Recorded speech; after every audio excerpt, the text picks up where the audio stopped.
Assalamualaikum warahmatullahi wabarakatuh. Bismillah walhamdulillah. Wassalatu wassalamu ala rasulillah wa ala alihi wa sahbihi wa mawalah. Amma ba'du. Santriwan dan santriwati yang berbahagia, pada pertemuan yang lalu kita telah membahas definisi atau ta'rif daripada hukum syara', hukum adat dan hukum akal. Nah, sekarang kita akan membahas bagian daripada hukum akal itu. Jadi hukum akal itu terbagi kepada 3 bagian. Pertama wajib, yang kedua mustahil, dan yang ketiga adalah jaiz. Nah, sebelum kita memulai kajian kita kali ini, marilah kita bertawassul kepada pengarang kitab Al-Hudhudi ini. Semoga berkah kita membaca kitab beliau ini, kita mendapatkan ilmu yang bermanfaat, mendapatkan keberkahan yang diberikan oleh Allah Subhanahu wa taala. Al-Fatihah ila hadratin Nabiyil Mustafa Muhammadin sallallahu alaihi wasallam wa ala alihi wa azwajihi wa zurriyyatihi wa qarabati ajma'in. Thumma khususan ila musannif hadzal kitab Syekh Muhammad bin Mansur Al-Hudhudi wal Imam As-Sanusi. Karamatil Fatihah. A'udzu billahi minasyaitonir rajim. Bismillahirrahmanirrahim. Alhamdulillahi rabbil alamin, arrahmanir rahim, maliki yaumiddin. Iyyaka na'budu wa iyyaka nasta'in. Ihdinas siratal mustaqim. Shiratal ladzina an'amta 'alaihim ghairil maghdubi 'alaihim waladdallin. Amin. Qala al-musannifu rahimahullahu ta'ala wa nafa'ana bihi bi'ulumihi fid darain amin. Thumma qala faqala fal wajibu ma la yatasawwaru fil 'aqli 'adamuhu ay la yudraku fil aqli adamuhu wa dhalika imma daruratan wa huwa ma la yahtajul aqlu fi idrakihi ila ta'ammulin wa la nazarin katahayyuzi lil jirmi wa ma'na tahayyuzi akhdhu zatihi qadran minal faraghi wal jirmu kullu ma mala'a faraghan kasyajari wal hajari wa ajsadil hayawanati wa imma nadhran wa huwa ma yahtaju fi idrakihi ila ta'ammuli wan nadhari kal qidami li maulana jalla wa azza. Wa qala, lalu berkata yai musannif, fal wajibu, maka adapun definisi dari wajib akal, ma sesuatu la yang tidak yutasawwaru bisa ditasawur fil aqli pada akal adamuhu oleh ketiadaannya. Ay artinya la yudraku fil aqli adamuhu, sesuatu yang tak bisa dicapai maknanya secara sempurna fil aqli pada akal adamuhu ketiadaannya. Jadi makna dari tasawur di sini adalah idrak. Wadzalika imma daruratan, hal tersebut wajib akli ini imma daruratan, ada kalanya bersifat daruri. Apa itu daruratan atau daruri? Wa huwa ma la yahtajul aqlu fi idrakihi ila ta'ammulin wala nazarin, yaitu sesuatu yang tidak butuh oleh akal kita fi idrakihi, di dalam mencapainya, ila ta'ammulin kepada perenungan, wala nazarin dan olah pikir yang mendalam. Jadi gampangnya daruri itu kita mengetahui sesuatu, memperoleh pengetahuan terhadap sesuatu tanpa butuh berpikir yang mendalam. Apa contohnya? Kata hayyuzi lil jirmi, seperti bertahayuznya bagi jirim. Apa itu makna tahayyuz? Wa makna tahayyuzi akhdhu dzatihi qadran minal faraghi. Adapun makna tahayyuz adalah mengambil zatnya sesuatu, qadran akan suatu ukuran atau ukuran, minal faraghi daripada ruangan kosong. Itu artinya tahayyuz, mengambil zatnya sesuatu, qadran akan suatu ukuran, minal faraghi daripada ruangan kosong. Wal jirmu, sementara adapun makna jirim, kullu ma mala'a faraghan, adalah segala sesuatu yang memenuhi ruangan kosong itu. Kasyajari wal hajari wa jasadil hayawanat, seperti pohon dan batu dan jasad-jasadnya hayawanat. Jadi jirim itu adalah bendanya seperti pohon. Pohon mengambil tempat pada ruangan kosong, itu namanya tahayyuz. Pohon itu sendiri namanya jirim. Begitu juga dengan batu dan benda-benda yang lain, kursi, meja, bahkan kita jasad manusia, jasad hewan, itu juga bagian daripada jirim. Wa imma nazron, ada kalanya hukum akal itu bersifat nazari. Wa huwa ma yahtaju fi idrakihi ila ta'ammuli wan nazar. Adalah sesuatu yang butuh fi idrakihi di dalam mencapainya, memperolehnya, ila ta'ammuli wan nazari kepada perenungan, wan nazari dan olah pikir yang mendalam. Jadi beda antara daruri dan nazari. Nazari kita mencapai pemahaman kita terhadap sesuatu itu butuh kepada proses berpikir yang mendalam. Sementara kalau kalau daruri tanpa butuh berpikir, kalau nazari butuh berpikir. Kalau kidam seperti sifat kidam bagi Allah Azza wa Jalla. Allah kita tahu memiliki sifat kidam. Sifat pertama adalah wujud, yang kedua adalah kidam. Kidam artinya adanya Allah tidak didahului oleh ketiadaan, atau adanya Allah tidak didahului oleh permulaan. Seandainya Allah didahului oleh permulaan atau didahului oleh ketiadaan, berarti Allah itu baharu. Nah, kalau baharu berarti sama dengan makhluknya. Kalau Allah didahului oleh ketiadaan, berarti akan berkonsekuensi terjadinya daur, terjadinya tasalsul. Nah, ini butuh proses berpikir yang mendalam, sehingga disebut dengan nazari. Jadi kidam itu tadi maknanya kan terdahulu. Terdahulu artinya tidak didahului oleh ketiadaan. Beda dengan kita manusia. Kita sebagai makhluk ciptaannya Allah. Kita ini didahului oleh ketiadaan. Pada esensinya, pada hakikatnya sesungguhnya kita ini, kalau kita kaji lebih dalam lagi, sesungguhnya kita ini tidak ada. Tetapi kita ini adalah diadakan oleh yang ada sebelum kata ada itu ada, ya sudah ada. Bahkan kita menggunakan kata ada karena ada yang ada.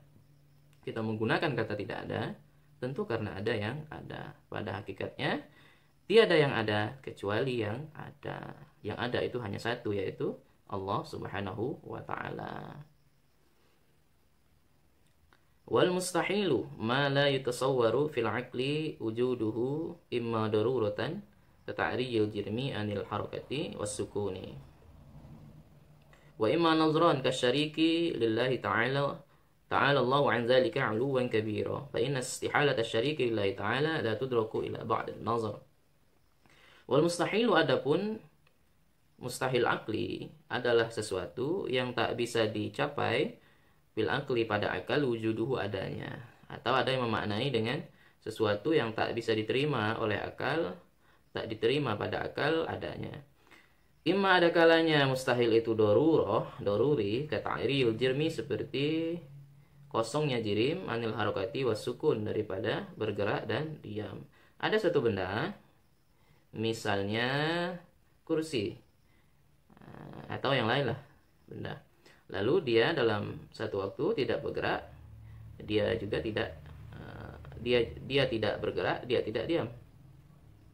Nah, itu kan secara akal mustahil. Ada benda yang tak bergerak, tak diam, lalu bagaimana? Mustahil itu. Dan itu tak butuh proses berpikir yang mendalam. Wa iman nazran, ada kalanya sifatnya nazari, kasyariki lillahi ta'ala, kasyariki lillahi seperti adanya partner, kawan lillahi bagi Allah ta'ala, Allah maha luhur, andalika dari hal tersebut. Allah tersuci daripada memiliki kawan atau memiliki teman. Uluwan kabiro, maha tinggi lagi maha besar. Fa inna istihalat asyariki lillahi ta'ala la tudraku illa ba'dan nazar. Karena sesungguhnya kemustahilan adanya partner lillahi ta'ala bagi Allah ta'ala, la tudraku illa ba'dan nazari, tak bisa dicapai illa ba'dan nazar, tak bisa dicapai pengetahuan kita terhadap hal tersebut illa ba'dan nazar, kecuali setelah proses berpikir yang mendalam. Jadi tak langsung kita pahami bahwasanya Allah itu mustahil mustahil memiliki syarik atau partner. Butuh proses yang berpikir yang mendalam. Makanya dia masuk kepada kategori nazari. Wal jaizu ma yasihhu fil aqli wujuduhu wa 'adamuhu. Adapun jaiz akli adalah sesuatu yang sah bil aqli pada akal, wujuduhu wa 'adamuhu, adanya dan tidak adanya. Jadi boleh dia ada, boleh juga dia tidak ada. Ima daruratan ada kalanya jais akli daruri kaharokatil jirmi seperti bergeraknya benda, au sukunihi atau diamnya benda. Ada benda bergerak, ada benda diam. Ya sah-sah saja. Secara akal ya boleh-boleh saja. Wa imma nazaran ada kalanya bersifat nazari, butuh kepada berpikir, kata'dzibil muti'i seperti diazabnya orang yang taat, wa itsabatil 'asi dan diberi pahalanya orang yang berbuat maksiat. Ada orang yang selalu taat kepada Allah lalu disiksa. Ada orang yang bermaksiat terus tetapi diberi pahala. Nah, itu merupakan bagian contoh daripada jais akli. Boleh saja Allah mengazab, boleh saja Allah memberi pahala. Lalu bagaimana dengan ada orang yang diberi ganjaran ketika diberi pahala ketika dia melakukan taat, atau dia disiksa ketika melakukan maksiat? Nah, itu adalah karunia dari Allah Subhanahu wa taala. Itu bukanlah merupakan hal yang wajib bagi Allah. Memberi pahala itu bukan hal yang wajib, menyiksa juga bukan hal yang wajib. Wa mana tasawuri al-idraku ay ma la yudraku. Diulang lagi di sini. Adapun mana tasawur, tasawur itu adalah masdar dari tasawwara, ia tasawwaru tasawuran. Pada kata ma la yutasawwaru yang jadi definisi daripada wajib dan mustahil itu. Itu maknanya adalah idrak.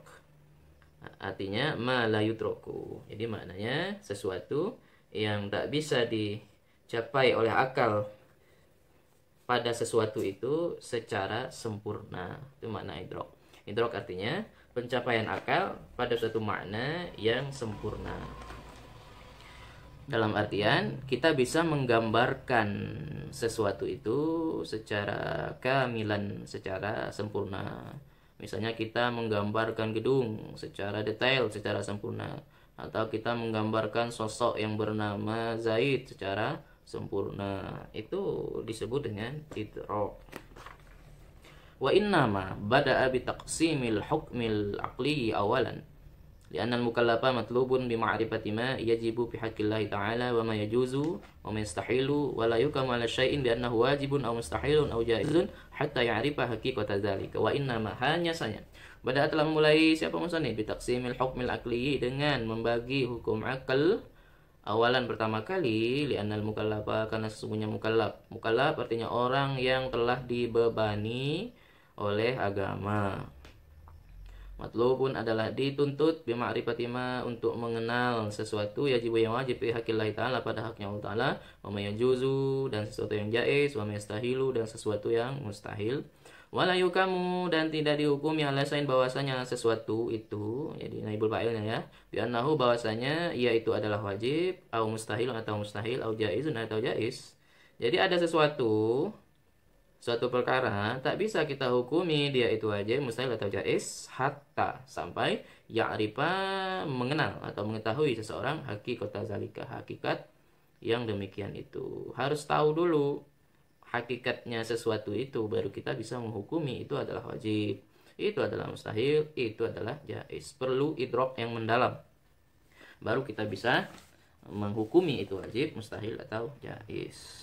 I'lam, ketahuilah olehmu anna ma'rifat aqsamil hukmil aqli ats-tsalatsati, kepada bahwasanya mengetahui bagian daripada hukum akal yang tiga ini, wa taqriruha dan mengulang-ulangnya terus, ta'nisun lil qalbi adalah untuk memudahkan atau menjinakkan lil qalbi bagi hati bi amsilatiha dengan misal-misalnya, contoh-contohnya.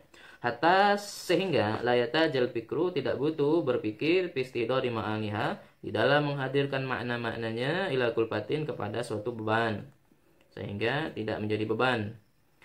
Mimma daripada sesuatu huwa daruriyun yang adapun sesuatu itu adalah sifatnya daruri ala kulli akilin atas setiap orang yang berakal, yuridu yang bercita-cita al-fauza akan kesuksesan bi ma'rifatillah ta'ala untuk mengenal Allah Ta'ala wa rusulihi dan para rasulnya alaihi wassalatu wassalam. Ya, tujuan diulang-ulangnya bagian penjelasan tentang hukum akli yang tiga itu tujuannya adalah untuk memudahkan hati kita, kemudian ya menguasainya sehingga tidak butuh sehingga kita tidak butuh berpikir yang mendalam lagi untuk mengetahui hakikat sesuatu itu adalah wajib, mustahil ataupun jaiz ya.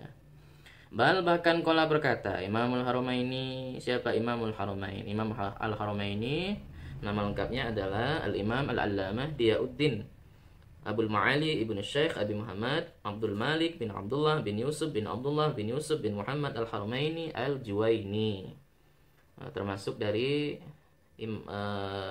pemimpinnya mazhab Syafi'i di Naisabur.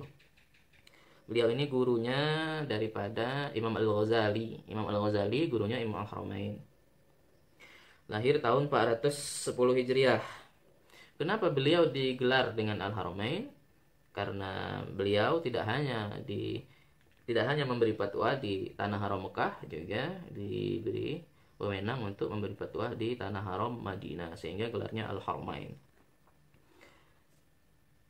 Ia berkata, wa jama'atun, dan segolongan ulama lain juga berkata, anna ma'rifata hadi aqsami thalathati, bahwasanya mengetahui bagian dari hukum akal yang tiga ini, hiya nafsul akli, adalah bersumber atau berasal dari akal itu sendiri. Faman lam ya'rifha, barang siapa yang tidak mengenalnya bima'aniha, bersamaan makna-maknanya, falaisa bi'aqilin, maka ia tak termasuk orang yang berakal. Kita cukupkan di sini, semoga bisa dipahami, semoga ada manfaat, ada barokahnya. Wallahul muwaffiq, wallahu a'lam bishawab, wallahul muwaffiq ila aqwamit thoriq. Assalamualaikum warahmatullahi wabarakatuh.